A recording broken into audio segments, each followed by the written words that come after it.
हज़रत अबू हुरैरा रज़ियल्लाहु अन्हु से रिवायत है कि सरवर कायनात सल्लल्लाहु अलैहि वसल्लम ने इरशाद फरमाया कि अल्लाह तआला फरमाता है कि तुम सुबह की नमाज के बाद और असर की नमाज के बाद थोड़ी देर मुझे याद कर लिया करो। अल्लाह तआला फरमाता है कि तुम सुबह की नमाज यानी फज्र की नमाज के बाद और असर की नमाज के बाद थोड़ी देर मुझे याद कर लिया करो, मैं दरमियानी हिस्से में तुम्हारी किफ़ायत करूँगा। तो दरमियानी हिस्से में अगर तुम मसरूफ़ भी रहे, किसी काम में लगे रहे, तो मैं उसमें भी तुम्हारी मदद करूँगा, तुम्हारे लिए किफ़ायत करूँगा। लेकिन सुबह शाम ज़रूर भी ज़रूर यानी फज्र के नमाज के बाद और असर के नमाज के बाद अल्लाह फरमाता है कि मुझे याद कर लिया करो, थोड़ी देर मुझे याद कर लिया करो। और शायद इसी बुनियाद पर हम ये देखते हैं कि बिलखुसूस हमारे यहाँ अहले सुन्नत व जमाअत में ये एक तरीका है कि फज्र के नमाज के बाद भी दुआ से पहले थोड़ा सा वक्फा दिया जाता है ताकि बंदे कुछ तस्बीहात कर लें, तौबा और इस्तग़फ़ार कर लें, नहीं कुछ तो कम से कम तस्बीह फ़ातिमा ही कर लें, 33 मरतबा सुबहान अल्लाह, 33 मरतबा अल्हम्दुलिल्लाह और 34 मरतबा अल्लाहु अकबर। तो इसके अलावा भी करने का मौका उतना दिया जाता है शायद इसी वजह से। और एक और हदीस में है कि अल्लाह तआला के ज़िक्र किया करो, वो तेरी हाजत रवाई में मददगार होगा। फरमाया नबी अलैहिस्सलाम ने कि ऐ बंदे खुदा, अल्लाह का जिक्र किया कर, तू हमेशा अल्लाह के जिक्र की आदत बना ले, ये तेरी हाजत रवाई में, जब तुझे कोई हाजत होगी तो ये तेरा जिक्र जो है तेरे लिए मददगार होगा, ये तेरी नेकी तुझे काम आएगी। कि फरमाते रिवायतों में आता है, एक हदीस पाक मशहूर मुझे याद आ गई उस वक़्त कि उसे हदीस गार कहते हैं। हदीस गार यानी गार वाली रिवायत हदीस पाक से मशहूर है वो कि एक मरतबा 3 शख्स रहते हैं, 3 साथी जो कहीं सफ़र पे जाते रहते हैं और जाते जाते रास्ते में अचानक ज़ोर की बारिश होने लगती है और बिजलियां चमकने लगती है, कड़कने लगती हैं। तो जल्दी से भागकर एक गार के अंदर, पहाड़ों के दरमियान एक गार होती है, उसके अंदर जाकर के तो छुप जाते हैं। तो जब बारिश जोरों की होते रहती है तो पहाड़ के ऊपर से कोई एक पत्थर का टुकड़ा, एक चट्टान फिसलती है और फिसल के आ करके गार के उसी दहाने पर, उसी मुंह पर आकर के रुक जाती है जहां से लोग दाखिल हुए रहते हैं।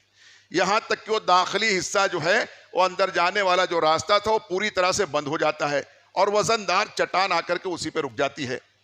उसके बाद काफ़ी वक्त के बाद जब बारिश रुक गई, अब अंदर उन लोगों ने घुटन महसूस करना शुरू कर दिया कि हवा भी नहीं आ रही, रोशनी भी नहीं, अब क्या करें, हमें निकल के देखना चाहिए। जब निकलने के लिए सोचते हैं तो अब वो गार उसको, चट्टान को हटाने की कोशिश करते हैं, तीनों मिल के ताकत लगाते हैं, मगर वो बड़ी चट्टान होती है, खसकने के लिए बिल्कुल तैयार नहीं, उसको जुम्बिश भी नहीं कर पाते।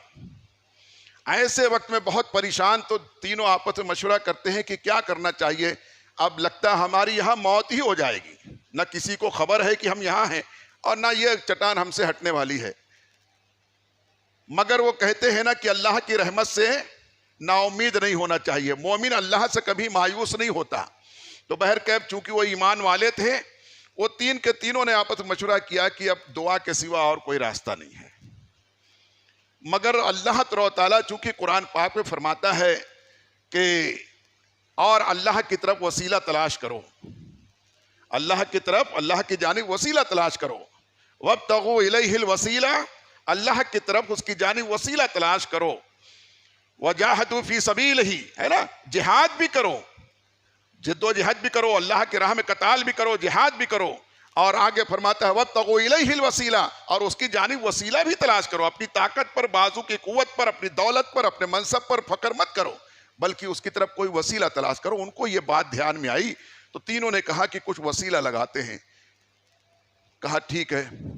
तो एक बंदे ने जो है तो दुआ करना शुरू की और उस वक्त में उसने दुआ की कि अल्लाह तू जानता है, मेरा एक अमल ऐसा है जिसे मैंने खास तेरे लिए उसको किया था, खास तेरे लिए मैं ऐसा किया था। उसने फिर याद किया और उसको जिक्र करके अल्लाह की बारगाह में दुआ की, अल्लाह तू जानता है मैं गरीब आदमी था, मैं बकरियां पालता था, रोजाना बकरियों को चराने के लिए चरागाह में लेके जाता था और वहां से जब वो वापस लौटता था बकरियों को लेकर के, तो मेरे बूढ़े माँ बाप थे, वो चलने फिरने से माजूर थे, उम्र का तकादा था, बहुत ज़ईफ़ी का शिकार थे, और मेरे छोटे छोटे बच्चे थे।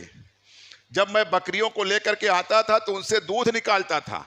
बकरियों से दूध दोहने के बाद अपने बच्चों को, हालांकि वो भी दिन भर के भूखे प्यासे रहते थे, मगर मैंने सुना है कि जो जिससे उसके माँ बाप राजी हो जाएंगे उससे अल्लाह भी राजी हो जाएगा। ये बात मेरे ध्यान में रोजाना रहती थी। तो मैं अपने बच्चों को पहले दूध नहीं देता था, बल्कि पहले अपने बूढ़े माँ बाप को पेश करता था, सिर्फ इसलिए कि ताकि वो राजी हो जाए और तू भी राजी हो जा। तो ये अल्लाह, अगर ये अमल मेरा, जैसा कि मैंने सिर्फ तेरी रजा के लिए किया है, अगर तुझे पसंद हो तो मैं उसी का वसीला लगाता हूं, ये हमारे ऊपर से ये मुसीबत को दूर कर दे।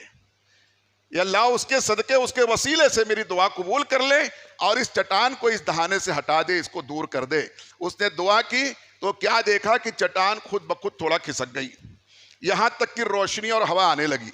दौड़ करके चट्टान के पास आए, तीनों मिल करके उसको फिर हटाने की कोशिश की, मगर वो और ज्यादा हटने के लिए तैयार नहीं।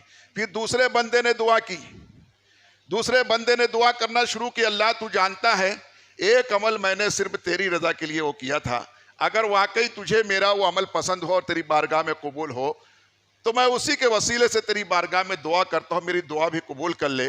तू जानता है कि मेरी एक चचाजाद बहन थी, मेरे चाचा की एक लड़की थी जो बहुत खूबसूरत थी, जवान थी, और उसके साथ मैं गलत काम करने के लिए, मैं नफ्स की पैरवी करने के लिए मेरे दिल में बार बार ख्याल आता था। यहां तक कि मैंने उसे किसी बहाने से उसको फुसला भी दिया और जो है तो राजी भी हो गई। मगर ऐन उस वक्त में जब हम तखलिये में पहुंचे, तन्हाई में, तो मुझे तेरा खौफ याद आया कि नहीं तेरी बारगाह में क्या मुंह दिखाऊंगा। इसलिए मैंने फौरन उससे बरात का इजहार किया कि नहीं नहीं तू दूर हो जा, और मैं उससे दूर हो गया सिर्फ तेरे खौफ की वजह से। अल्लाह अगर वाकई तेरा मेरा ये खौफ, तुझसे ये खौफ खाना अगर तुझे पसंद आया हो तो उसी अमल का वास्ता देता हूँ, मेरी दुआ कबूल कर ले और ये चट्टान, ये मुसीबत हमसे दूर कर दे। फिर क्या देखा कि वो चट्टान और खसक गई, मगर अभी निकलने भर का रास्ता नहीं हुआ और ना ही खसकती है तीनों के जोर ताकत से। अब तीसरे ने दुआ की, उसने दुआ करना शुरू की कि अल्लाह अकबर, अपने एक अमल को उसने याद दिलाया, अल्लाह तू जानता है एक अमल जिंदगी का ऐसा है मेरे पास जो मैं सिर्फ तेरी रजा के लिए किया था, सामने वाले ने मुझसे कोई मुतालबा नहीं किया था, मगर मैं तेरे खौफ से मैंने वो अमल किया था। ये अल्लाह तू जानता है, मैंने एक मरतबा एक मजदूर लाया था, अपना कुछ काश्तकारी काम कराने के लिए खेतों में, और वो मजदूर शाम के वक्त में जो है तो मजदूरी लिए बगैर चला गया। उसको मैं देने के लिए तैयार था, लेकिन किसी बात पर उसकी मेरी दो बात हो गई और वो नाराज होकर के चला गया और मजदूरी नहीं लिया। लेकिन तू जानता है कि मैंने उसकी मजदूरी को खाया नहीं। काफी दिन तक उसका मैंने इंतजार किया, यहाँ तक कि सालों गुजर गए, लेकिन वो बंदा वापस नहीं लौटा। तो मैंने उसकी उस दिन की मजदूरी से मैंने एक गाय खरीद ली थी। ये अल्लाह तो खूब जानता है, उसी पैसे से मैंने ये खरीदा था और दिल में इरादा रखा था कि जब कभी वो आएगा तो उसको मैं ज़रूर दे दूंगा। तो उसके पैसे से मैंने एक गाय खरीद ली थी, उसकी परवरिश की मैंने, फिर गाय से एक बछड़ा भी पैदा हुआ, उसकी भी परवरिश की मैंने। वो तवाना बैल हो गया, उसको मैंने बेचा और अच्छी कीमत पर बिक गया। तो मैंने एक ज़मीन का टुकड़ा, उससे खेती खरीद ली और फिर उस खेती में मैंने खेती करना, फसल उगाना शुरू कर दिया, काश्तकारी की। उससे बहुत सारे फसल और गल्ले हुए और उसके ज़रिए से मैंने और खेती खरीद ली। अल्लाह अकबर। ये अल्लाह, उसके बाद कई साल के बाद वो बंदा एक दिन आया और आ करके मुझको उसने अपनी पहचान कराई कि तू पहचानता है मैं वही शख्स हूँ और मेरी मजदूरी तेरे जिम्मे बाकी है। मैं नाराज होकर चला गया था, लेकिन आज मुझे बहुत ज़रूरत है, मैं लेने के लिए आया हूँ, खुदारा मेरी मजदूरी दे दे। तो मैंने सिर्फ उसको उस दिन एक दिन की मजदूरी नहीं दी थी, बल्कि उसके मजदूरी से जो मैंने गाय खरीदी थी और जो मैंने बछड़ा बेचा था, उससे जो मैंने तरक्की करके खेती खरीदी थी, अल्लाह मैंने उसको खेती भी दे दी थी और वो गाय भी, जो बूढ़ी गाय मेरे पास बंधी थी, वो गाय भी उसको दे दिया था। बछड़े की रकम से मैंने खेती खरीदी थी। मैंने उसको कहा देखिए खेती भी तेरी है और वो गाय भी तेरी है, वो तेरे पैसे से, लिहाजा तू ये दोनों ले ले। हालांकि वो इनकार करता रहा, नहीं नहीं मेरी इतनी मजदूरी तो नहीं थी, मेरी तो खाली इतने दिरहम दिनार जो भी थे, अशरफी थे, वो उसने तकादा किया उतने का। लेकिन मैंने कहा कि नहीं, मैंने उसी से सब खरीदा था, इसलिए ये सब तेरा ही है। यहाँ तक कि मैंने उसको राजी कर लिया और सब उसको दे दिया सिर्फ तेरी रजा के लिए। अल्लाह, अगर मेरा वो अमल तुझको पसंद होगा तो ज़रूर भी ज़रूर आज उसके वसीले से मैं तेरी बारगाह में दुआ करता हूँ, तो मेरी दुआ कबूल कर ले और इस मुसीबत को दूर कर दे। अल्लाह तआला का किया हुआ वो चट्टान पूरी तरह से खसक गई और तीनों बाहर आ गए। तो मेरे दोस्तों, आज हम भी ये कहते हैं, बात आई तो मैं आपको ये बता दूं कि आज हम ये सोचते जरूर हैं, किसी शख्स को के बारे में सुनते हैं हम कि सुनते हैं अरे वो बहुत सीरियस है, बातचीत नहीं कर रहा है, किसी को पहचानता नहीं है, अब लगता है बचेगा नहीं। किसी का एक्सीडेंट का सुनते हैं, उसका सर फट गया है, उसका हाथ पैर टूट गया है, बहुत बुरी तरह से फ्रैक्चर हो गया है, बचने की कोई उम्मीद नहीं है। यहां तक कि लोगों में ऐलान होता है दुआ करो, आयते करीमा पढ़ो, कुरान पढ़ो, दुआएं करो, सब करते हैं, डॉक्टर कहते हैं ये बचने जैसा नहीं है। हर तरह से नाउम्मीद हो जाते हैं लोग, खबर पर खबर लाते रहते हैं, नहीं वो बस जब तक सांस चल रही है, कुछ उसको होशो हवास में नहीं है। मगर अचानक फिर खबर आ जाती है, अरे वो होश में आ गया, वो होश में आ गया और वो उठ के बैठ गया, पहचानने लगा है, बात भी कर रहा है, उसकी तबीयत अभी अच्छी है, यहां तक कि वो अच्छा होकर के घर आ जाता है। तो क्या कहते हैं लोग, हम और आप भी यही कहते हैं, लगता है कोई नेकी काम आ गई, शायद कोई नेकी काम आ गई, वरना बिल्कुल बचने जैसा नहीं था, एकदम उम्मीद नहीं थी बचने की, शायद कोई नेकी काम आ गई। मैं बार बार ये कहता हूं, कई जगह पर मैंने ये बयान किया ये रिवायत के साथ में, कि ये शायद कोई नेकी का क्या मकसद है। शायद को किनारे कर दो, शायद को हटा दो, नेकी तो कबूल होती ही होती है, इंशाअल्लाह नेकी कबूल होती है, नेकी दुनिया में भी काम आती है और आखिरत में भी काम आती है। तो फरमाया नबी सलाम ने कि अल्लाह का जिक्र करना लाजिम पकड़ लो, तुम सुबह शाम अपने जिक्र को, अल्लाह के जिक्र को करना अपनी आदत बना लो। जब कभी तुम जिक्र की फुर्सत तुमको नहीं मिलेगी, उस वक्त भी ये जिक्र तुम्हारे काम आएगा। जब तुम किसी मुसीबत में गिरफ्तार हो जाओगे, ये जिक्र, ये नेकी, ये तुम्हारे काम आएगी, और शायद काम आएगी, और शायद काम आ गई, उस शायद को हटा दो भी इससे, यकीनन ये कहो और यकीन रखो कि ये नेकी काम आएगी, ये नेकी काम आएगी। हदीस पाक में आता है, कल बरोज़े क़यामत लोगों का हिसाब किताब होगा, एक बंदे के ताल्लुक से उसका फैसला हो जाएगा, अल्लाह का हुक्म होगा कि ले जाओ इसको जहन्नम में डाल दो, फरिश्तों ले जाओ इसको जहन्नम में डाल दो, यहां तक कि फरिश्ते उसको पकड़ेंगे और उठा करके उसको जहन्नम की तरफ घसीटने लगेंगे। तो वो बंदे को ले जाते रहेंगे, इतने में हुजूर अलैहिस्सलाम तशरीफ ले आएंगे। अल्लाह अकबर। फरमाया कि आका अलैहिस्सलाम के ताल्लुक से कि वो किसको मिले जो तेरे दामन में छुपा हो, है ना, ढूंढा ही करें सदरे क़यामत के सिपाही, वो किसको मिले जो तेरे दामन में छुपा हो। तो नबी अलैहिस्सलाम तशरीफ ले आएंगे और फरमाएंगे कि फरिश्तों इसको वापस लेके आओ, इसको वापस ले आओ। फरिश्ते वापस लेके आते हैं, है ना। हुजूर हमारे पीर और मुर्शिद हुजूर नज़मी मियाँ रहमतुल्लाह तआला फरमाते हैं, फ़कत इतना सबब है इनकाते बद में महशर का, फ़कत इतना सबब है इनकाते बद में महशर का कि उनकी शान महबूबी दिखाई जाने वाली है ना। फरमाया कि सुनते हैं कि महशर में बस उनकी रसाई है, और जब उनकी रसाई है तो मंगतों की बनाई है, हम सब की बनाई है इंशाल्लाह। तो आका की रसाई होगी, फरमाएंगे फरिश्तों इसको वापस ले आओ। फरिश्ते कहेंगे इसका फैसला हो चुका है, जहन्नम में जाने के लिए हमको हुक्म दिया गया है, अल्लाह का हुक्म हो चुका है। नबी अलैहिस्सलाम फरमाएंगे मैं कहता हूं वापस ले आओ, है ना। यहां भी उनकी यानी जहां में उनकी हुक्मरानी है, तो फरमाया कि फरिश्ते वापस लेके आएंगे। अल्लाह ताला फरमाएगा महबूब क्या बात है, इसका फैसला हो चुका है। आका फरमाएंगे अल्लाह मेरा उम्मती है